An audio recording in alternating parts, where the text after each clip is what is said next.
40 days of Lent that separate us from the joy of the resurrection are a time when we delve deeper into our souls and often desire to change something in our lives. For those who in this special time wish to go out and meet the Lord, more than 900 Roman churches open their arms wide, from the smallest ones on the outskirts of the Eternal City to the majestic papal basilicas. Among the many, the oldest Marian basilica in the world, St. Mary Major, located in the heart of Rome, stands out in its beauty for the faithful. It is here that for almost 500 years, the Sacrament of Reconciliation has been administered by the Dominican Fathers. Their ministry was formally established when the Apostolic College of Penitentiaries was instituted by Pope St. Paul V, a Dominican friar himself, in 1568. Wcześniej byli to zasadniczo Włosi, ale od tych... Originally they were basically Italians, but since the 1950s and later after the council, the confessors have come from different countries and hear confessions in various languages. For example, nowadays there are usually 12 of us brothers from literally all over the world: India, Benin, Africa, and various European countries, and we offer the possibility of confession in over 20 languages. Father Krzysztof Popławski, a Pole, is one of them.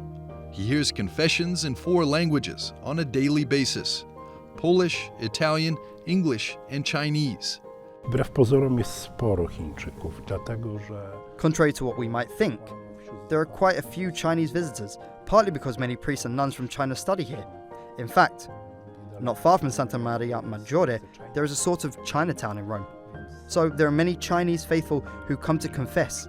Plus there are also tourist groups who, seeing that the confessions are offered in Chinese, come out of curiosity to check if it's true. Regardless of the language in which they confess, for many people this becomes a gentle moment to pause and listen to their own hearts. But what actually leads them here? The hope of finding some peace within, or a quiet desire to grow closer to God? Myślę, że to spektrum jest bardzo szerokie i tak naprawdę... I think the spectrum is very wide. In fact, a lot depends on faith. Those who are deeply faithful are genuinely seeking reconciliation with God. Then there are those who may not fully know why they come, but even that is a sign that they are searching for something. So between these two extremes, on one end, someone who comes because they deeply believe in the sacrament, and on the other, someone who doesn't entirely know why but feels a need. Essentially, everyone who comes fits somewhere within that range. Undoubtedly, Santa Maria Maggiore, as a papal basilica, is an extraordinary place that draws people in and invites reflection. No właśnie, myślę, że specyfika Santa Maria... The uniqueness of Santa Maria Maggiore and the place where we hear confession is that people of all ages come, ranging from children right after their first communion to those who come with the thought that it might even be their last confession. Myślą, że to może być nawet ich ostatnia spowiedź. During the recently concluded Jubilee of Hope, over 20 million people crossed the threshold of the Basilica of St. Mary Major. The lines for the confessional stretched from early morning until closing time. Nie zdradzę żadnej tajemnicy. I won't be revealing any secrets if I say that during this holy year, one person came after 65 years. I didn't even want to tell them that the last time they had confessed was before I was even born.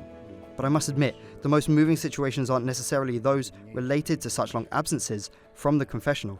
Rather, it's the moments when you can see that someone has been deeply touched by God's mercy and their desire for reconciliation.